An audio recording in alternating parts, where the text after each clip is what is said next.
Welcome to another episode of the Michele Tafoya podcast, sponsored by Genucel. We appreciate their involvement in the show. Check them out at genucel.com. Today, moms and dads across the country are standing up for their kids. They see a little bit of government encroachment on their parenting rights. They don't like it. One such group of moms has been called an extremist organization. We'll talk to one of the founders and get her responses next. Now, it's time for some sanity. It's the Michele Tafoya podcast. So, have you heard of Moms for Liberty? Moms, the number 4, liberty.org on the interweb. They are a group of moms, some of whom served on school boards, who don't like what they're seeing in public education, so they're trying to stand up for their kids and protect their kids. But some of their approaches or their policies or even their ideals have been called into question, and they've been called an extremist group. Well, we're going to talk to one of the founders, Tiffany Justice, and get her reaction and response to all these accusations that this group is, sort of anti-people. We'll get to that in a minute. Speaking of amazing people, the true life story of professional baseball player Ricky Hill. This is the newest movie that's coming out. Don't miss this. It's an inspirational movie of the summer. Briarcliff's Entertainment, The Hill, starring Dennis Quaid. It's in theaters Friday, 25th. Ricky Hill grew up poor in small town Texas. As a young guy, discovers his extraordinary ability to hit a baseball, but with leg braces and a degenerative spinal disease. The major leagues were just a dream for him that could probably never be. Courageously, he risks it all, defying his father's wish to follow in his footsteps to become a pastor. Ricky tries out for a major league scout, pushing hard to overcome his disability. He goes on to become a baseball phenomenon. Some dreams are unbreakable. The Hill, starring Dennis Quaid, Colin Ford, and Scott Glenn, the true inspirational story of family, faith, and a baseball miracle. It starts Friday, August 25th, rated PG. Don't miss it. Get your tickets now. The Hill. When we come back, Tiffany Justice of Moms for Liberty, an organization that has been called an extremist group. She is next.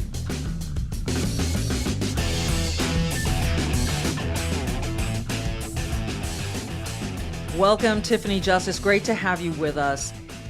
In your own words, and really in the words of the organization, what is Moms for Liberty all about? What is the goal?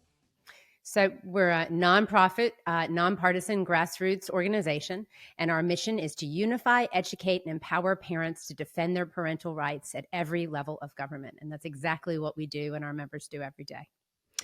I know you've heard this. The Southern Poverty Law Center it has called you an extremist group, that you are anti-LGBTQ, that you're anti-CRT, that you're anti all of these things. And even an article in The Hill pointed out a number of events or people within the chapters of your organization that prove that you are, quote unquote, an extremist group. How do you respond to all of that? I think the Southern Poverty Law Center designation is absurd. And I think that anyone that would like to know more about the Southern Poverty Law Center should really look into their storied history, where they have a lot of corruption that a lot of Americans aren't aware of in their recent past. And so I think it's the iron law of woke projection. They do not like the fact that we are standing up for fundamental rights. They would like, as many Americans saw during COVID, they would like the American people to defer to experts, people who apparently are supposed to know better than we do for ourselves and our family and Moms for Liberty. And I think most Americans, to be honest with you, really reject that we need an expert to make decisions for us. And so I think this is all about control and elitist control of the United States, and the American people are not going to have it. It's really interesting, that notion that you just brought up, the elitist control of the United States. I think so many people are, oh, that could never happen here. What are you talking about? People want, no, we're a free country. We're built on liberty. And I see it eroding, this liberty. We saw it. I think it was so pronounced during COVID, what we were willing to line up and do because a certain expert, and really it was only one who said he represented all of science, Dr. Fauci, told us to do. And I think a lot of people now are hopefully looking back and second guessing. But Tiffany, I don't know. Um, how do you see people reacting to this idea that you bring forward about this sort of elites wanting control? So Vivek Ramaswamy, who I've been following his campaign, he's younger, 38. He's a dad of two. I met his wife, Apurva. We had a summit in Philadelphia, and he spoke on stage with his wife and his two young children. And he talks about the fourth branch of government, this administrative state that continues to function no matter who gets elected. And it's very, very true. I've seen it personally when I was serving on school board. I saw that it didn't really remember who the school board members were who were going through their terms, that unless you were a disruptor and willing to get in there and really make a lot of change happen, that the administrative state in your school district would just keep the cycle moving. And there would be a lot of different organizations. In fact, in Florida, there were a couple different, specifically some organizations that circumvented boards and board policy and immediately went into the districts and implemented procedures and had procedures implemented, the way that the school would work, the way the school would engage with your child if there was a concern that your child had or that there was a concern the school had. I spoke to someone the other day who was a federal judge, and we were talking about the way that the federal government works as far as grants are concerned through the DOJ, and the way that the grant system is used to change the culture of our country. And so Moms for Liberty, we're very concerned about the fact that, you know, we want America to be thriving in a culture of liberty, the freedom to do what you ought to do.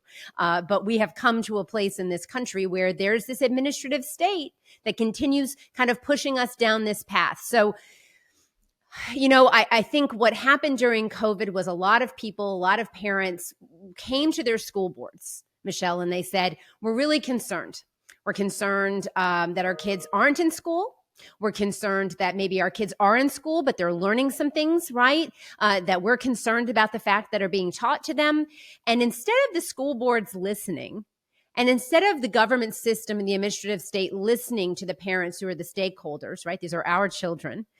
They shut us down. They literally shut off our microphones. They changed citizen input at school board meetings. You had the Department of Justice, Merrick Garland, the FBI weaponized against parents. One of our own moms called by an FBI field office after having spoken at a school board meeting. Imagine that. You're making peanut butter and jelly in the morning, and you have an FBI agent calling you about your speech the night before at your school board meeting. So I think a lot of Americans woke up and said, whoa, whoa, whoa. We've been really busy living our lives, right? Just Yeah. you know, feeding our families, saving for retirement, working, right? You're at an age where you're just kind of busy, but this government doesn't work well without us. And so Moms for Liberty is re-engaging the American people in our government processes. That's why the designation by the SPLC as they actually said anti-government extremist group is so funny to me because, you know, while we want government to know their place in our lives, we're actively involved in helping people to get elected to school boards across the country. Right. You, as you mentioned, were part of a school board. Yes, ma'am. What's an example of something that you saw? You mentioned this kind of administrative state going around the school board. How can they do that? Yeah, so there was a group in Florida called Equality Florida.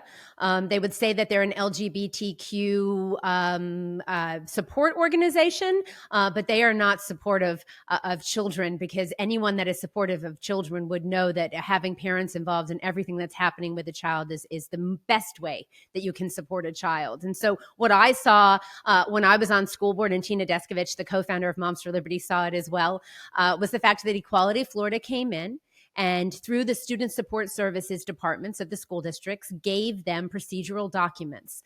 These were sample ways that they could handle if a student came out to them at school, or more specifically came to a counselor or a teacher, or told a counselor or a teacher that they felt that they were experiencing gender dysphoria.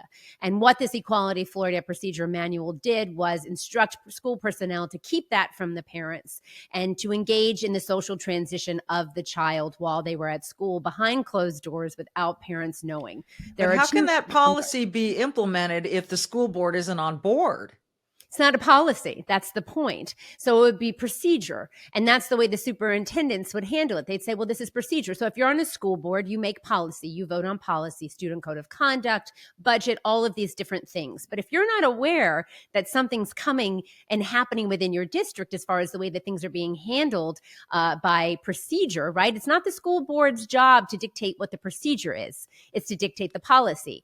And so that's the way government organizations, or excuse me, not NGOs, non-governmental organizations, but ones that find ways to latch on to government entities, do their work. And lo and behold, Michelle, there's always grant money or something that's helping them along. And then the school district contracts with them maybe to do some counseling in the school. And before you know it, you have a lot of people influencing your children's education besides that teacher that you think is the one that's really in the front of the classroom.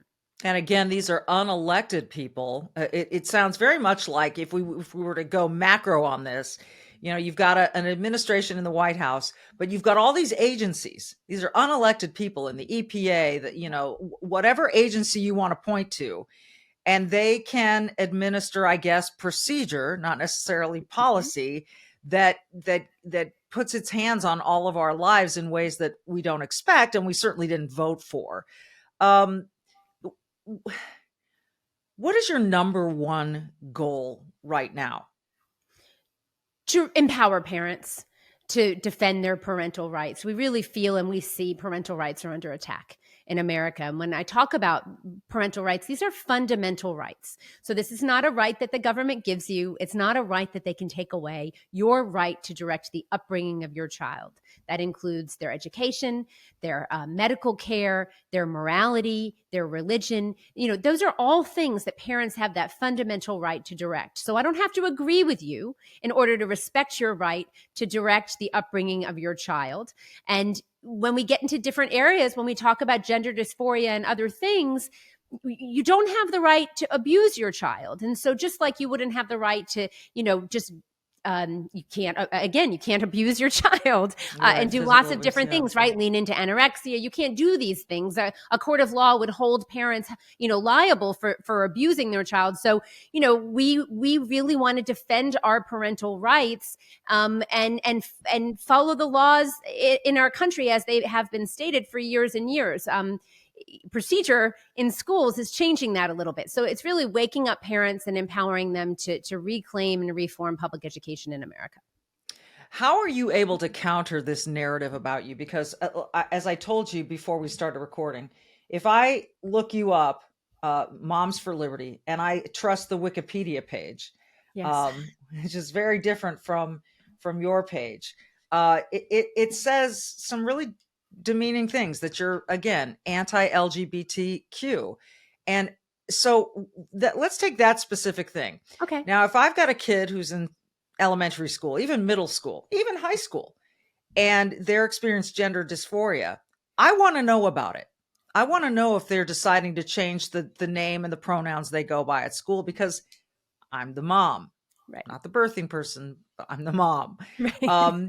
So I want to know about that. And I have seen, and I've talked to parents as well, whose kids have undergone a sort of transformation at school that the parent was never aware of, and that was actually kept from the parent. And when the parent said, look, I don't want my kid going by these pronouns, I don't want my kid going by this name, they instead said, we're going to respect the decision of your 13-year-old rather than the parent. This is a really dicey, touchy subject, as you know. But that the narrative is that Moms for Liberty is just anti-LGBTQ.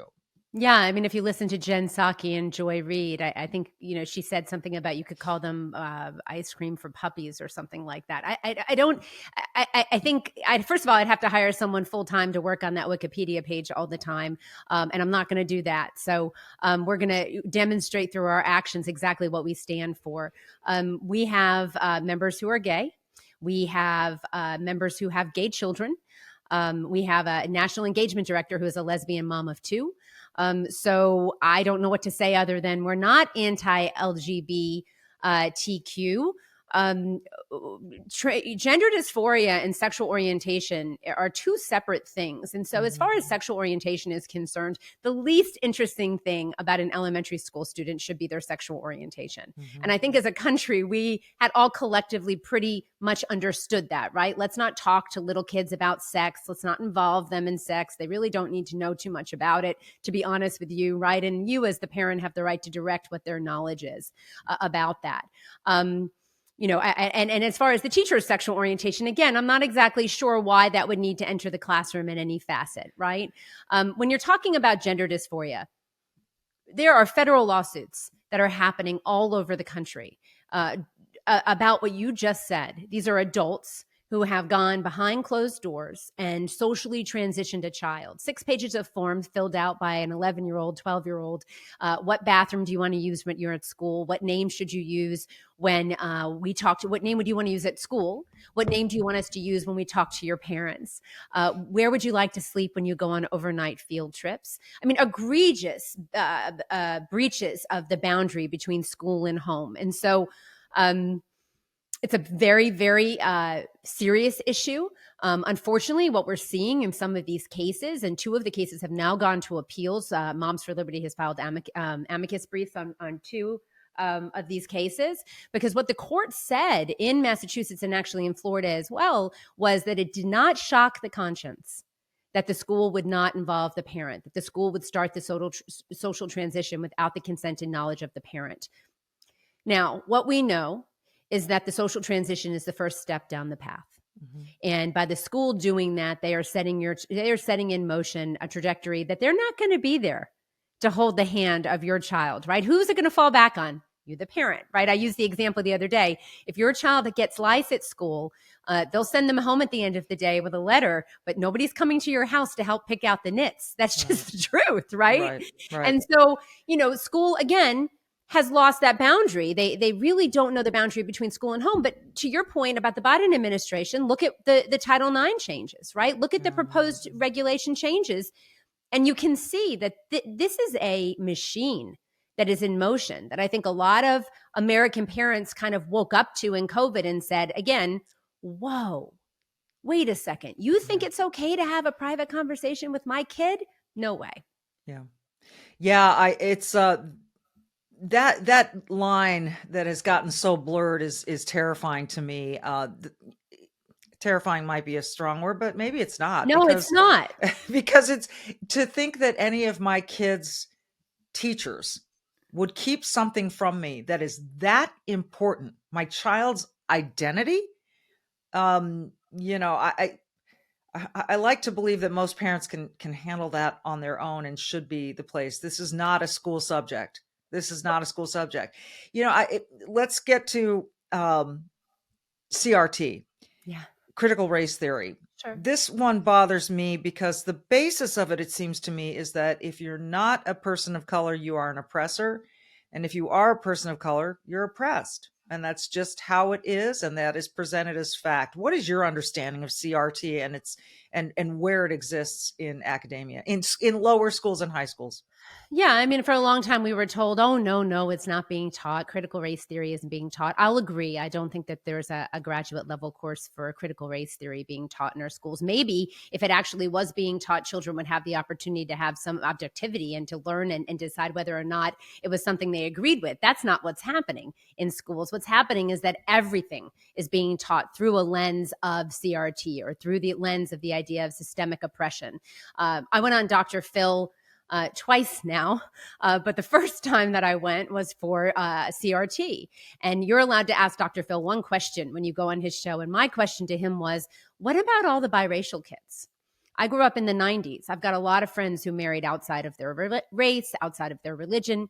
What about those children? What does it say to a child to say half of you is an oppressor and half of you is oppressed? And here you go home and you see a mom and a dad who may be black and white and they love each other and they've chosen to be together and to do the most wonderful thing in the world, to make a baby and to have a family together. It's such a special relationship. And so again, the question becomes, who the heck does school think they are to be telling children that because of the color of their skin, that somehow this country, that they're limited in some way, in the way that they'll be able to achieve in the classroom or in the country. And so we have members of all different races and religions. And I think the fact, you asked me, how do you counter all of these different things that are being said about you? Michele, the reason that they're saying it is because we're a threat to the establishment. We are disrupting the balance of power in public education. And let me give you the facts. The kids are not doing well in school. Is it because of the child's skin that they're not learning to read? I reject that. I reject the fact that that any child, because of the color of their skin, is unable to learn to read in school. What we have, however, is a huge educational crisis in this country. I think that CRT is an excuse for educational failure, much like all the other alphabet soup, SEL, DEI, all of it, right? They just want to place the blame somewhere. And the truth of the matter is the system isn't serving the students well. The parents are speaking out and making that known. And the people that are in power, the people that have been running the system, namely the teachers' unions, to be fair with you, that is who has been running the system. They don't want to own the harm, right? They kept the schools closed, and now all of a sudden it's, we need to do, it's the arsonist pretending to be the firefighter. Yeah. That's the best way that I can describe it. They cause the harm, and then they turn around and say, no, but we're going to fix it. We have the solution. And parents are done with that.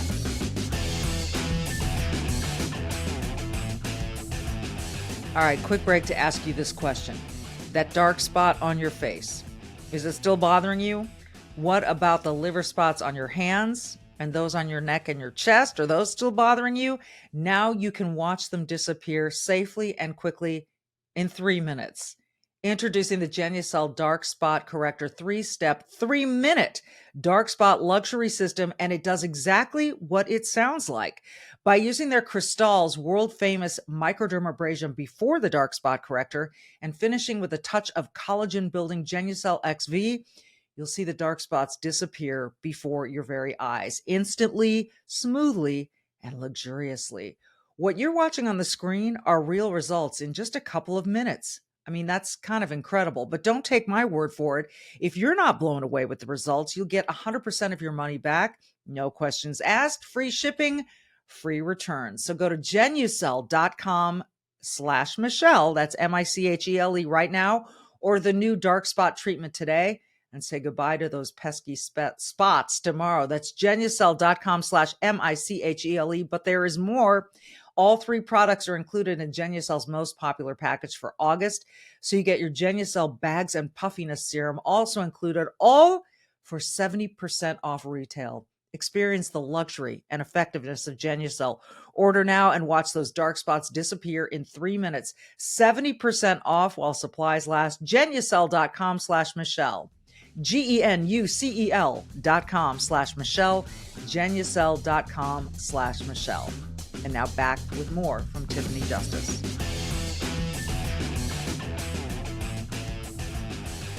All right, I like to ask this question to all of my guests who are standing up for something, who are fighting against something that I think is worth fighting against.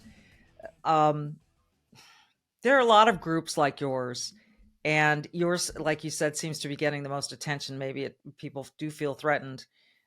Which is not a bad thing, because there has to be some change. The numbers in education they make me want to cry. And it makes me further want to scream that any teacher, administrator, school board member, policy implementer, NGO, anybody in the United States of America, let alone the world, would tell a child, here's why you can't achieve. Let's keep the standards low, because if you're going to be able to clear, we don't want you to be treated unfairly. And so we're going to lower the standards for everyone. We're not going to hold kids to high expectations because of some immutable characteristic, whether it's gender, sex, whether it's the color of the skin. Nothing infuriates me more. In a school, for my money, you ought to be telling kids exactly what they can do and encouraging them to do. And I'm looking for hope here, Tiffany. So through all of your work, what gives you hope? The American people, American moms, how amazing and smart they are, and how we have all come together across this country. We have close to 300 chapters now. I can announce in 46 states. We just added Maine, so only 4 states left for Moms for Liberty to be in all 50 states. And it's really the American people that give me hope. And I think that we see an administration right now, the Biden administration, that doesn't seem to really trust the American people to make their own decisions. We saw that with the CDC. We saw that, as you said, with Dr. Fauci, right? Just listen to the experts. And the American people give me hope that they are smart and that they love our country. They do not think that America, we know that America is a beacon of light for the rest of the world. We're watching as thousands of people pour over our borders trying to come here to live in freedom and liberty. So that gives me hope. It gives me hope also that at the very most local level where Moms for Liberty operates. Now, I said we defend our parental rights at all levels of government, but we only endorse in school board races and hopefully at the state level in elected positions. So that would be elected superintendent or elected school board, state school board seats. But that focus on the local election is very important. So my hope for you is this, Michele. School boards turn over every 2 years, sometimes every year in certain places. The election cycles are different in different states. But if you can change the faces on your school board, if you can get liberty-minded individuals elected to that school board, you can transform your community. Children, as you said, it makes you want to cry when you think about how children are doing in school. It makes me want to cry. It makes me very angry too, however. It's a betrayal of the trust of the parents, and it's criminal the way that our children's lives are being, in my opinion, stolen from them. You don't get the year back between 7 and 8 and 8 and 9. I think Americans forgot it's different to turn 27 to 28 than it is to be 17 to 18, right? Lots of important things happen in a child's life. It's a fleeting time. But that also means that you can have great impact. So children can learn to read. 95% of all children, that includes neurodiverse children, have the ability to learn to read. And there's no reason that they're not learning to read in school. And so if you can reclaim your school board and reform your school district and put a focus back on literacy by changing the way you spend your money, right? Putting a focus on teacher training and ensuring that children are getting what they need in school, we can start to turn things around. I've seen it happen in districts across the country. And then you have people that get involved in that local level, Michele, like I did, right? Ran for school board. I was a mom, business person. And then you say, whoa, well, now I understand how government works a little bit. I understand the budget process, right? And maybe I'll run for something else. So, 10 years from now, what does America look like with a whole new class of people? I like to think of them as George Washingtons, right? George Washington, they wanted George Washington to stay president. And he said, no, I'm going home. Yeah. You didn't elect a king, right? We don't have a king. And I think that's the way that you change the country. So that's the hope. The hope is the fact that we're re-engaging and re-involved. And as difficult as COVID was, we're going to make, as I call it, COVID lemonade, and we're going to reclaim America. You recently had an event altered is it Philadelphia? So we had our summit in Philadelphia, and we had President Trump there, Vivek Ramaswamy, Governor DeSantis came, Nikki Haley came, Asa Hutchinson came. I think I'm forgetting someone, and that's not good. Robert Kennedy was supposed to come, and then there was some issue with that. We can chat about that if you want to. But we have a presidential town hall coming up the morning of the debate in Milwaukee. It's a Giving Parents a Voice town hall. And we had it all scheduled for a venue in Milwaukee, and they canceled because there are protests now. The teachers union is protesting us. In Philadelphia, the Young Communist League and Revolutionary Communists protested us. So I think we have all the right enemies. But Michele, we will have a venue. By the end of the day today, I will have a venue secured. And this event will go on because we are not going to be canceled. Listen, you said all the right enemies. It's a really interesting idea, and people need to consider that. Who is pushing back? Who are the ones who are protesting? Which side do you align with more? I see nothing egregious in what you're doing, and I, look, as I said, I look up your webpage and then I look you up on Wikipedia, and it's like I live on two different planets, two different things completely. So clearly you're upsetting people. which is probably a good thing if you're upsetting the teachers unions. And as you said, the young communists. I can't believe there's still a young communist group. I didn't even know that they still were thriving. Was it that big of a protest? Yeah, it was a pretty big protest, and communism has taken the lives of over 100 million people in the past 100 years across this earth. And so we have a youth in America, and it's very concerning as you see these NAEP scores coming out that really are not informed about history, about American history, about world history. It's unbelievable. The focus on identity politics and how each person has a grievance.